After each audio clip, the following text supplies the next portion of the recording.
Good morning, everyone. Welcome to day 5 on the, oh my gosh, I almost said Pacific Crest Trail or something, on the Susquehannock Trail. And we are just leaving our shelter and heading down into Spooky Hollow. Ooh. Trail note, or the book says that it's a cold and dark area, so hence the name. That was the Spooky Hollow shelter. Which was fine. It was here the last time that we were here. Some mice have definitely figured out that hikers stay there, and you know, I heard 2 running around or something like that, 1 or 2. Nothing bad. They didn't bother us at all. They just kind of scampered around, made some noise, moved on. So it was okay. Quiet night last night. We heard a barred owl or 2 off in the distance, and that was about it. Got down to, I don't know, it feels it's in the 40s again. So it's chilly this morning. And we have 18, my guess is 18.2 miles to wrap this thing up today. Well, here we are at our water source for last night. I don't see any in there. It's about 3/4 of a mile from the shelter. So thank you whoever supplied the water at the shelter. Much appreciated. All right, so if you go a mile past the shelter, the water down here is definitely better. I know that doesn't look great, but just beyond the camera here, all around the edge, it is a little bit better here. So and if you come up here just a little bit farther, there's some tenting spots. We were thinking about coming here last night, but we thought we'd just stay at the shelter, and we had water, so it wasn't a problem. But yeah, this is a decent spot for a tent or 2. You could get in here, so. All right, moving on. And just a little bit beyond that campsite, not exactly sure what this is, but somebody has made a little fortress out of branches and logs and stuff, so it's interesting. We're not gonna head back in there, we're gonna keep moving, but that's an interesting little project somebody had going there. Got a whole lot of maintenance on this section here. I mean, people have come through, but not enough to make it an extremely defined trail. But at least the blazes are good, and sometimes we get some clear spots like right here, and sometimes we're walking through waist deep ferns and nettles and things with briars on them. Heading through the, oh, it's a lift. Okay, let me get that. Oh, yeah, keeping the deer contained, I suppose.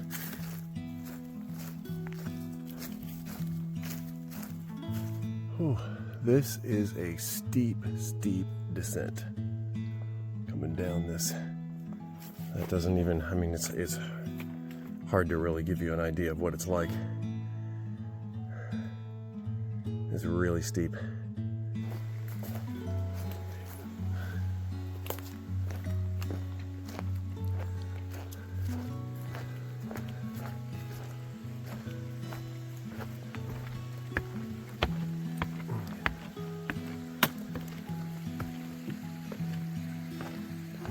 Truss Bridge. Good spot for water. Brand new shelter. We are 12 miles out from the end at this point. From so much stinging nettle. Ugh. It's everywhere. It's not quite as painful as it was when we did this in June. Not that it feels good or it doesn't hurt, but it is a little less painful.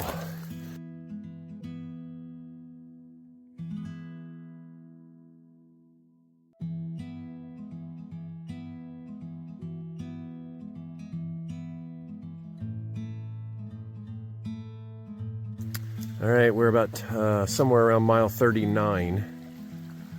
There's a very lovely little creek here. Very cold water, very refreshing. Just filled up. Should last us the rest of the day. Our last 10 miles or so. Oh, right there is mile 39, right on that tree. Look at that. All right, 10 more miles to go. Woohoo! We made it to the top. Yeah, back there, it's not blazed or marked or anything back there. But you'll be walking up a road, gravel road. It'll turn to the left and turn into this. And you just follow this all the way up the hill. So if you're watching this and thinking that maybe you'll do this trail someday, hopefully that'll be helpful. All right, I'm gonna take a, whoo! Was that a grouse or something? Woodcock, I don't know. Anyway, here we are. Scoville Branch Shelter.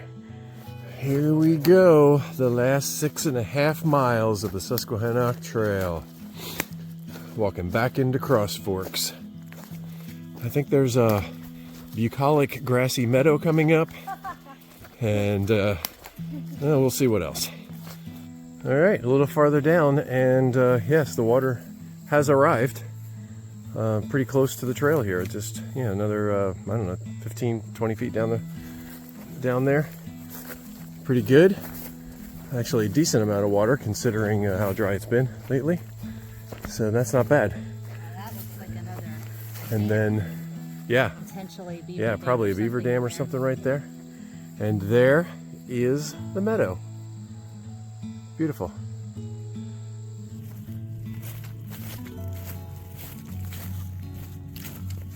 We think we have successfully climbed the last significant hill of this trail for us. Just went over the top back there. We're just under 3 miles out.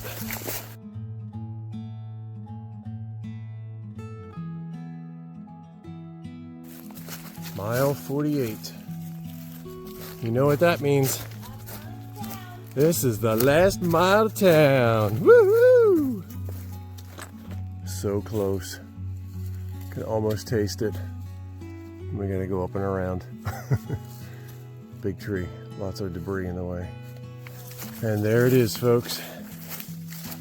Mile 49. That's right. Woo!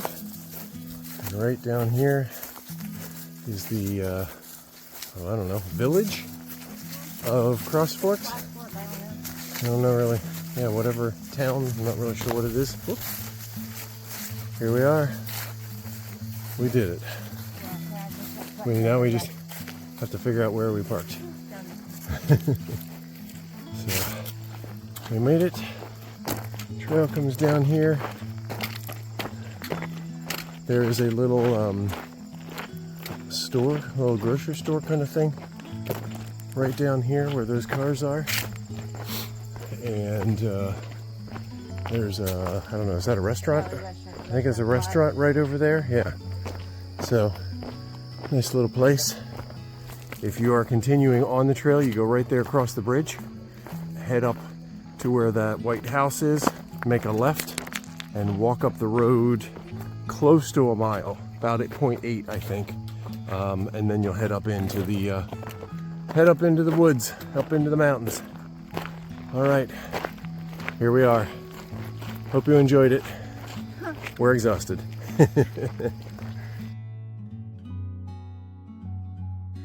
Okay, here we are with the wrap up for day 5 and for the entire Susquehannock Trail. We're gonna do all in one here. So, today, day 5, started out at Susquehannock shelter. Yeah. No, it's actually a very nice shelter. It was a nice shelter. I think that one was there before. It was, yes. It was a little older, and so we didn't stay there before, but it was a nice shelter. And then from there we headed down into the Spooky Hollow. Oh, Spooky Hollow. was the shelter name. Yes. Did I say Spooky Nook? It was chilly down there. It was cold. It was chilly, yes. As we went farther down the hill, it got colder and colder. So it was a chilly morning overall. Then we found the water that we were supposed to have be able to get to as our water source. So fortunately, there was water at the shelter because it was a good mile to get to that water. So, and that was essentially that was one way. That would have been our water source for the day or for the night.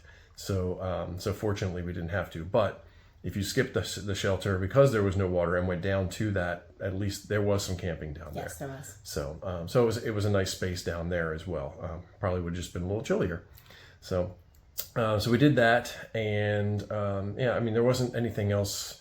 So I guess before we get to the downhill, I would probably just say the last section here was more overgrown than we had in other parts.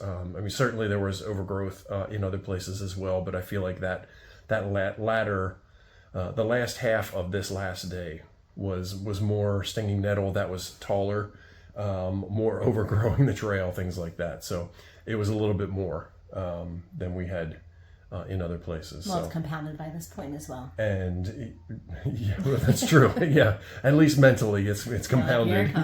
So that was it is what it is, and you walk through it, and you don't really have a choice. So, but I feel like it was worse because we went down through some of those stream beds. Mm-hmm. The stream beds and things like that where it was wet, and that stuff really just gets grown up. Just blows out of proportion. I still don't quite understand why the trail goes down through that stream bed as opposed to 30 feet up the hill where then they'd have to make trail. They would have to make the trail. But there was no stinging nettle up there that I could see. Part of the experience. So, I guess so. So it's the charm of the Susquehannock Trail. Right. So it's you can't escape it. Yeah, we made it through. Obviously, here we are. So, so we did then get to. There's another shelter, the last shelter that we got to, which was at Ted's Truss. I think so. Yeah, Ted's Truss. And so that was a very steep downhill. It was the loose rock. It's pretty much it's a vertical situation at times. And the gravel, it's kind of gravelly, loose rock, things like that. Things like that. But so that was a little difficult. It did take us. I'm not sure. It didn't look how long it took us to get down, but there was another hiker down below. It said it took him an hour. I think he said longer, maybe longer than an hour to get down. But he was already, I think he had injured himself, right? Yes. He said his knees, I think, he had issues with his knees. Right. But when you get to the bottom of that, there is a brand new, like they were still building it. It was a brand new shelter. So gorgeous. Lovely. Yes, it was very nice. Very it's right there at the water, at the bridge. Right. Yeah, it's a great space. Right. And so what did we see at Ted's Trust the last time we were there? That was where the groundhog was. Right. The angry... cantankerous groundhog who was living in the step situation of that bridge. Under the bridge. And he kept looking at us and glaring at us because we sat there for lunch and he was just glaring at us. Yeah, he was a character. But obviously fun. We didn't see him this time. So. No. Yeah, he was fun to watch though the last time. So he kept peeking out. Yeah. Kind of glaring. So, you still here? Right. Yeah. What are you doing on my bridge? Pretty much, yeah. He was like the troll living under the bridge. Yeah. Yes. It was cute. So, and then we moved on from there. That's where we then started climbing again. So that was one of the last really tall, long. It was a long gradual. Yeah.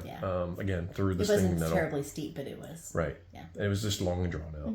So, but that pretty much takes you then. Oh no, I'm sorry, that wasn't the last, because then we got to the power lines. Oh yeah. Right. So this section was first. There's. The blazes were not fantastic, and this was probably one of the only places on that trail that we had trouble, other than when we took the road as opposed to the trail, and the blazes were the same color that yesterday. The turnaround. The high water route. Right. So, but this was the blazes were a little difficult to find. You basically just kind of bear to the left and follow the power line easement. and you kind of go up and down and then back up and then down again until you get to where the trail turns off to the left back to the last shelter that we came across. So there were some hills in there, and they were okay. It's just that it's exposed. It is exposed.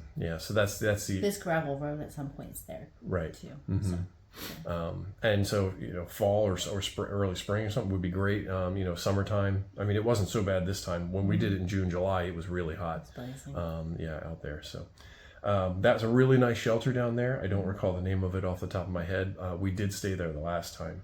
And really enjoyed it. It's very secluded. We had seen an elk out there the last time, heard coyote and some other things. So that was really nice. We slept there for lunch then as well. Before the last push back to the car. So it's about 6.5 or so from there out.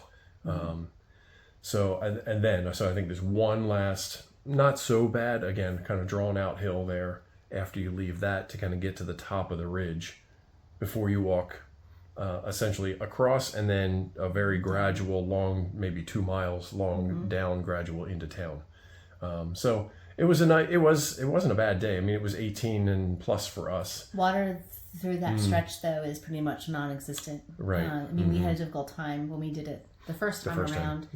This time there seems to be some beaver activity. Yes. So we saw some damming, and the water is kind of nasty, but I mean, you really can't access it anyway. And once again, it was low. I mean, it's later in the season, so it's going to be low regardless. But we had water just a couple of days ago, the first couple of nights out. So, I'm sorry, there was rain. So that there was a little bit more water than probably would have been if that storm system hadn't come through. Right. But it's still, don't count on it. Yeah. There wasn't water at that last shelter either. No, you had to walk down the trail towards town, half mile, 3/4 mile, maybe, something like that, to get to where that little stream was next to the trail. But even that was difficult. Quality water is going to be. It was less. Less the last time we did it. It was a little bit, slightly higher this time.